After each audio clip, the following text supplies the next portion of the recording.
May I humbly propose some ideas for mass data collection in a remote environment? You're free to ignore me, but I am so lonely right now I need any attention I can get working on the remote high school. Teaching grade 11 physics is kind of hard without the data collection. Everything else is fine, but it's getting data to do experiments online. And in terms of group work, I've never been that fond of group work over my career, which doesn't mean I'm right. I just don't, it's not my preference. I find that no matter the structure, the groups quickly devolve into hard workers and non-workers or redundant work.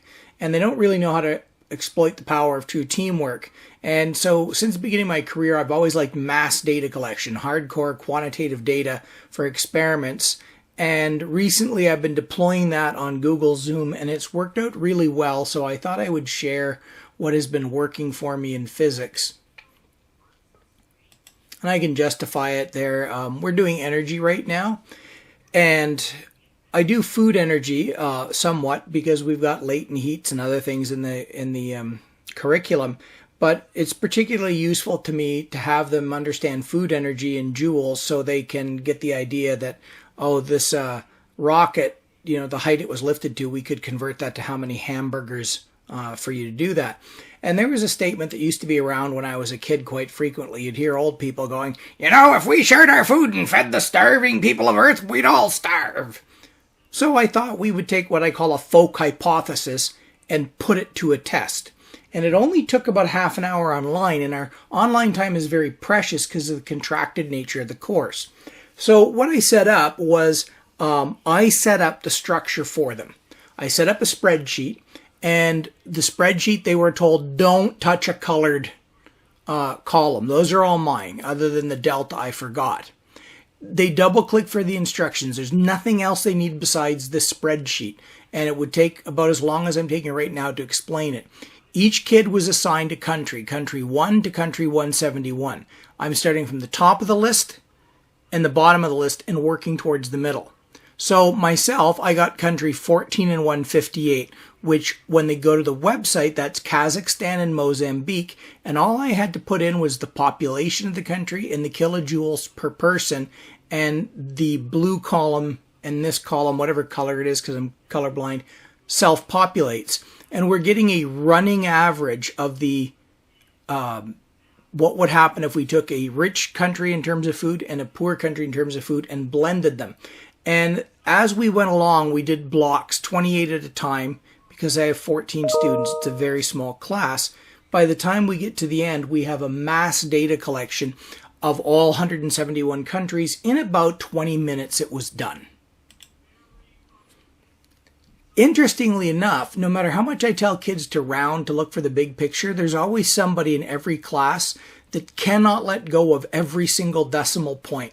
And this actually gives me some reason to maybe watch that person, that some of them can't see the forest through the trees. They obsess. So you can see how easy it is to spot someone who's a bit like, oh, I got to write down every decimal I've seen. And no wonder they take so long doing calculations, because they're overdoing it. So here's a running total. And by the end, within about half an hour, this is the graph that grew from that data. And let me explain what we learned. This is the accumulated total population. As each country from the bottom of the list and the top of the list is added, here is the average running daily food intake of humanity.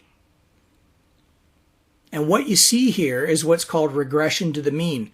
Your value is changing like mad as you're accumulating data points, but somewhere around 2 to 3 billion people, suddenly the average stabilizes, and that's called regression to the mean. And this big gap here is an artifact. This was caused by China being added, because we're doing a running accumulation. When China was added, it leaped the population up. But you can see it's not changing the average anymore. And this regression to the mean, I've not put it on top of the data because it would block your view. And so the kids could see how data size, your data set is kind of noisy at first.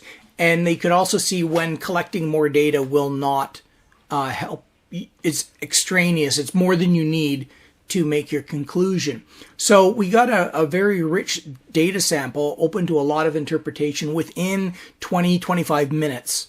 And that's really critical to me at this point with such a contracted course. And if we zoom right into the data, which I was able to do with them, and I change the pip size, you can really see the noise working its way out.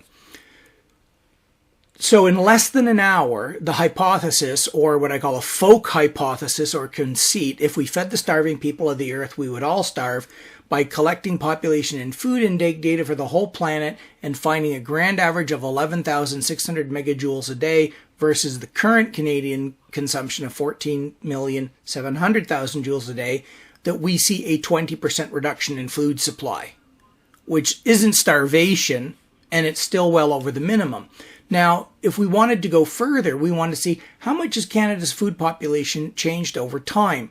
And it turns out it's very difficult to get a graph in joules. So then you can just casually show them that in North America, if our current consumption is about 3,500, I just typed it in on the calculator, gave 80% of that, and I found that we'd be down to 2,800, which if I go right down here is about 1964 when I was born. So ultimately, if the entire world shared the food supply, Canadians would be forced back to 1963 in our food intake.